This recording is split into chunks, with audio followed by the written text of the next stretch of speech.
All right. So I'm excited about this morning because I haven't done one of these in a while, and they are one of my favorite lessons to do. So today I'm going to be going over the things that I'm learning or the things that I have learned over the last month. What I like to do is I like to go through when I'm listening to things, I will pause it, jot down my thoughts. I'm a big proponent of either having a section in your notes for constantly like a run on journal or texting yourself. And then what I do is I go back through and I review those the next morning in my quiet time and add them into my journal. That way, I'm not only reinforcing the thought from when I had it, I actually have the ability to think a little bit more on it. Maybe it unlocks something different that I didn't think about when I actually wrote it down. So, this is a collection of things from podcasts, from books, from watching videos.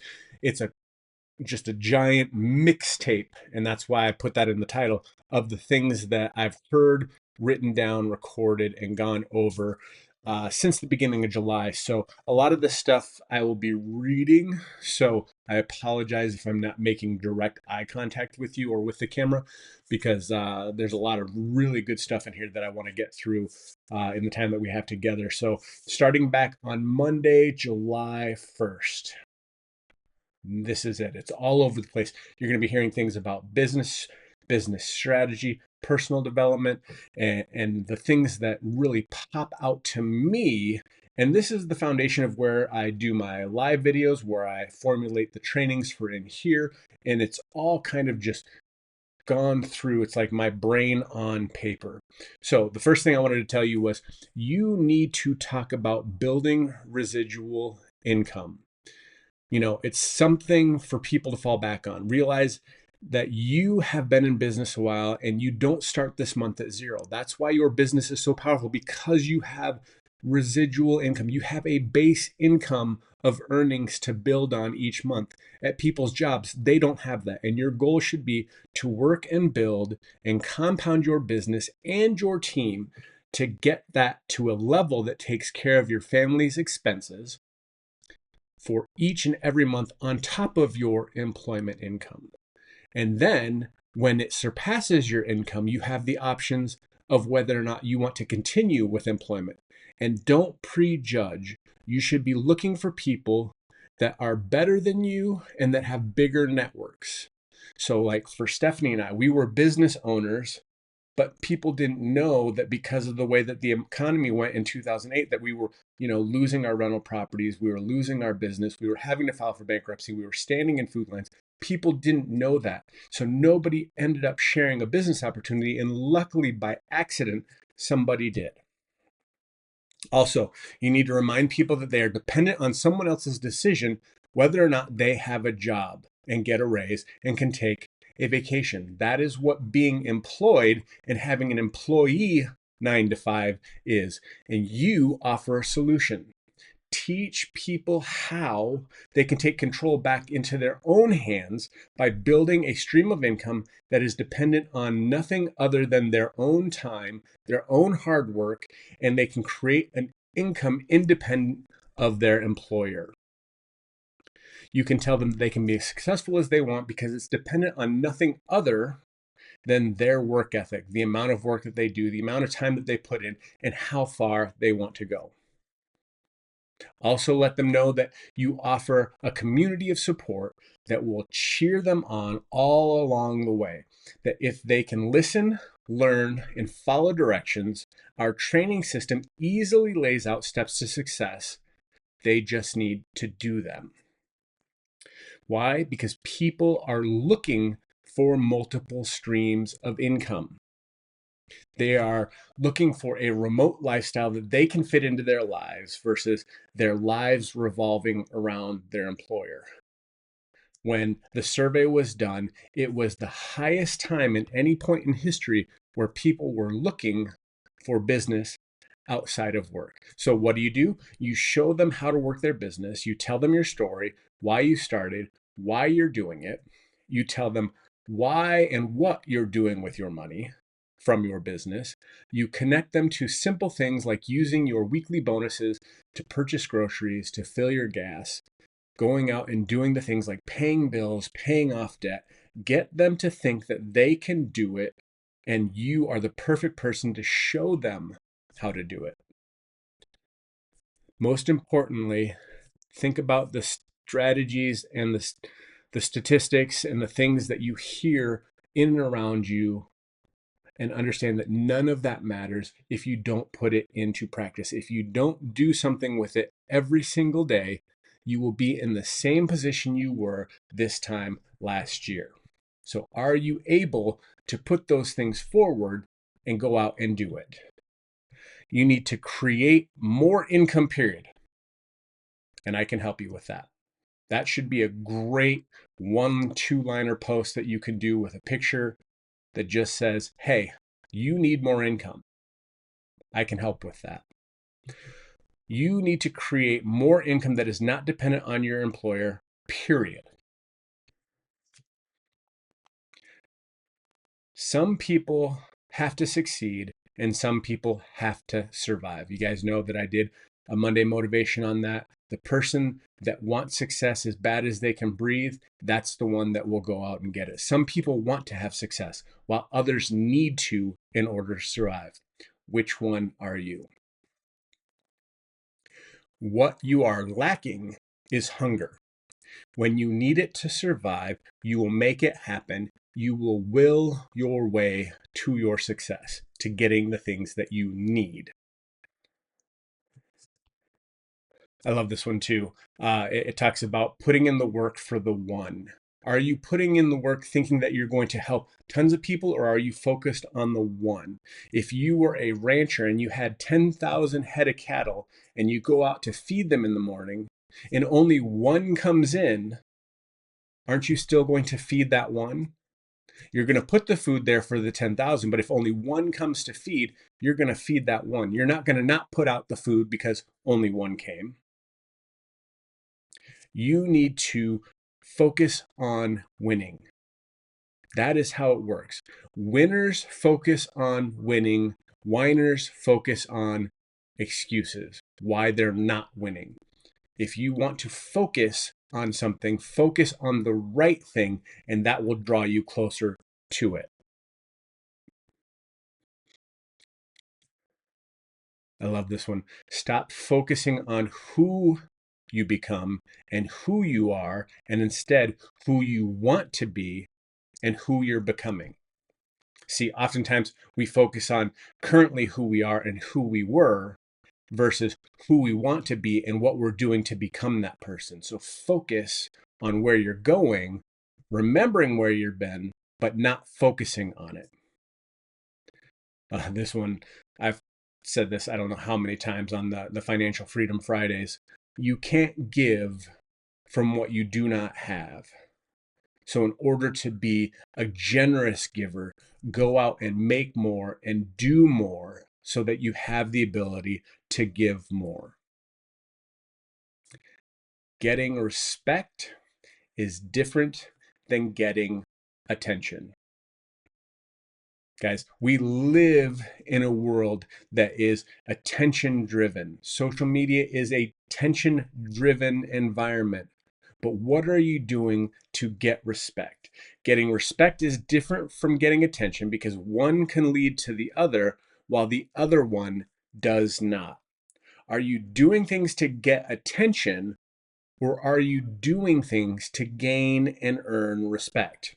When you focus on earning respect, this will also cause you to gain admiration, which is much more powerful and fulfilling than attention. So today, make it your intention not to focus on attention and to do the things that will allow you to gain respect from the people around you.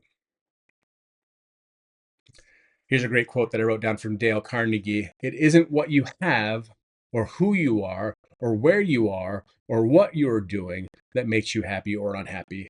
It's what you think about. Guys, how many times do we say it starts with a thought? You need to make sure that when you are doing things, you're doing it out of the right thoughts, because that leads you to what is either going to make you happy or unhappy. Here's a great one. It's pretty long, from Steve Cohen. It says, people are afraid of success. You could have some people really bright and they just somehow, when they get to the end of the year, just haven't performed to the level they expected of themselves. People have a funny way of looking at the world in the way that they cut out the data. They're doing it in order to prop themselves up. They're not honest with themselves. They're not looking at the world the way it really is, and opposed are looking to the way they want the world to be to fit their view.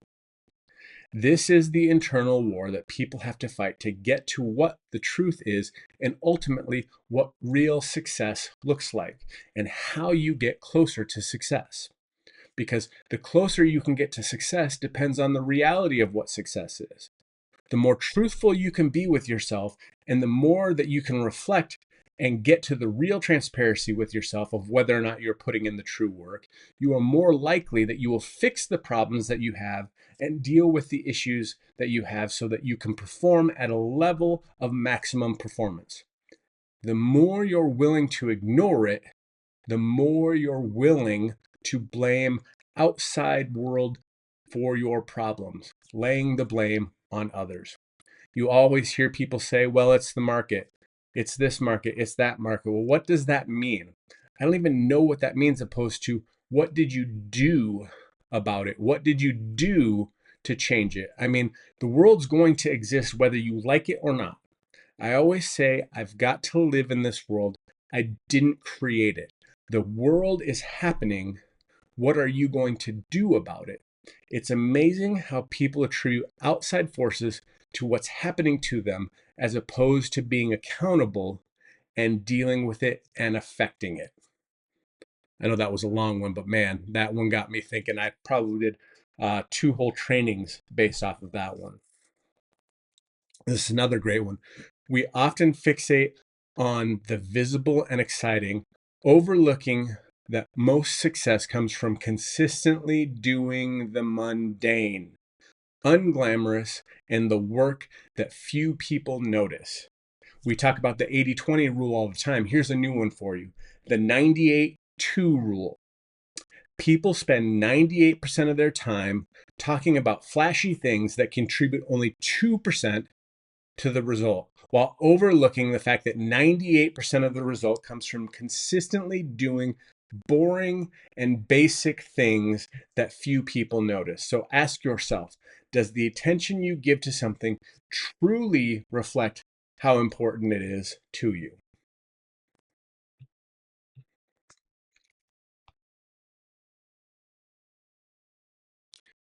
I did this one really quick too. If you can't be a fan, you're not allowed to be a critic. You have to be willing to put in the work without a guarantee of outcome. Knowing that is how you inevitably become successful.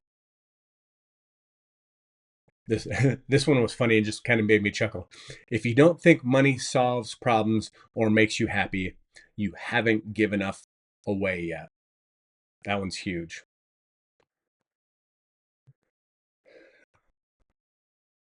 Mm-mm-mm. God gives gifts and talents. Life has seasons, and they are not always compatible. The great thing is that God weaves it into the fabric of our being. He made you that way with that talent. So when the new and right season comes along, we have the ability to use them again, and sometimes for even greater impact than a previous season.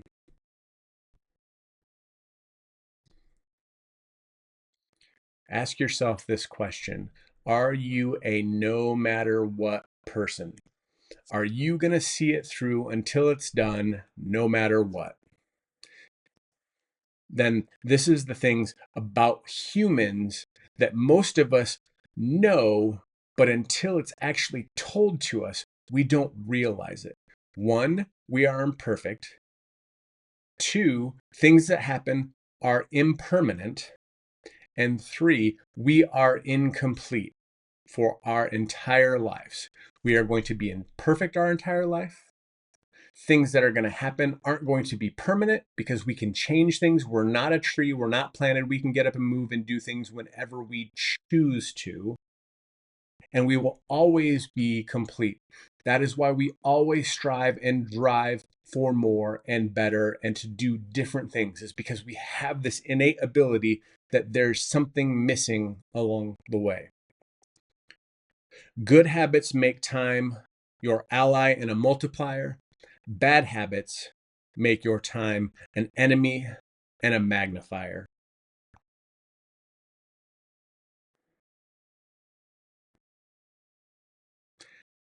I'm showing up for you. Are you showing up for you? See, going back to the rancher showed up to feed the cattle. The question is, did you show up to get fed? This is something that you can use for yourself, being cattle, as I do. I show up so that I can be fed. But then on the same time, are you the rancher? Are you showing up to feed others? All the money is in action. Everybody says that knowledge is power, but the truth is, all of the money is in action. There's a lot of knowledgeable people that have never taken action. The people that take the action are the ones that actually get the reward of the knowledge. Blasting through these guys. So, what do we do in our business? I help shorten the distance and time it takes for people to get from where they are to where they want to be, from where they currently are to the goals and dreams that they have. I have the roadmap, and I'm also the GPS that tells you how to get there. Isn't that what everybody wants? You know, they say successful people look for the people on the path coming back from where they went when you're going. Isn't it great to be able to ask that person, what are the things that you saw ahead that would help me get there faster? That is what you do with your business. You provide the map as well as the turn by turn directions to help people get there safely and faster. Question you need to ask, if not you, then who? If not now, when? Also, what are your expectations for yourself? You've got to want it, you've got to see it a lot more than your mentor does, your upline does, your leader does. They see it for you, but they can't do it for you. They can express to you, I can tell you the greatness that I see in you. I can see what life could be like if you just stepped up and stepped out. But the thing is I can't step up and step out for you. You have to do that. So, do you see it and believe it more than I do?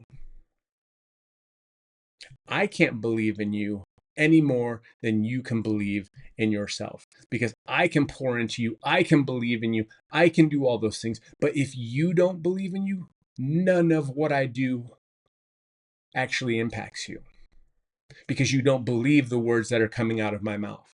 I believe the words that are coming out of my mouth. But if you don't believe in yourself, you won't believe the things that I'm trying to instill into you. What do? I look at turning believers into winners. That is my goal. I want to take the people that are believers and show them how to turn that into consistent winning.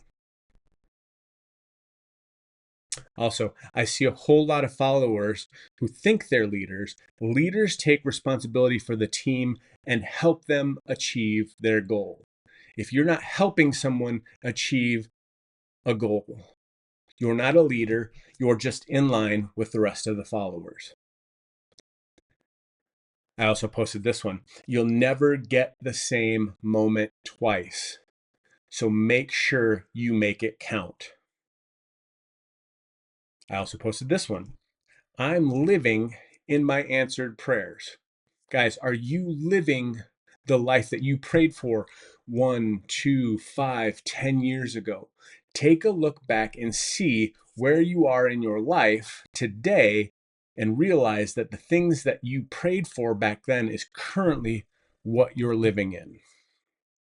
Here's a great old saying: you can't control the wind, but you can absolutely adjust your sail.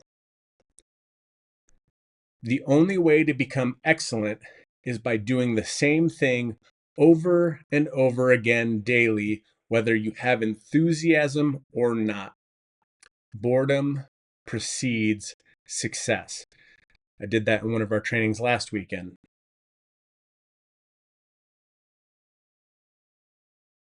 Oh, so does anybody ever have somebody say, when is enough going to be enough? Why do you always want more? And here is the statement that you need to get locked in your heart: being happy with what you have and where you are at currently does not prevent you from pursuing and wanting more. You can be content, but still want to grow. You can be where you're at and still want to go further. It's the person that stops and doesn't anymore that gets stagnant and thinks that those people that continue on a path of growth are just being, oh, where'd it go? Over dramatic and greedy. That is not you. You are not greedy. You are actually going out and doing things to not only change your life, but to impact the lives of those around you. The difference between average results and exceptional ones is often found in what you don't do. Everyone can say yes to great opportunities, but only a focused person will say no to average ones. You can do anything, but you can't do everything. So make sure you keep the goal, but you can change your mind about how to reach it. One sign you're getting in your own way is if you're not changing your tactics when you're not getting the results that you want. So look at the results. Are you getting them from the actions that you're doing? Are those the results that you want? If not, change the tactics. The goal's the same. How you get there is differently. And finally, who are you going to become by the end of this year? Are you going to become that person through the lens of purpose and adding value to others? Guys, I know this was probably like drinking through a fire hose. Hopefully, you got some notes taken down. Make sure that you come back through, listen, and watch again, and share in the comments which one you thought was your favorite, and tag somebody that you think needs to hear this. Guys, go out and make it an amazing day. I hope your day is as awesome as you are.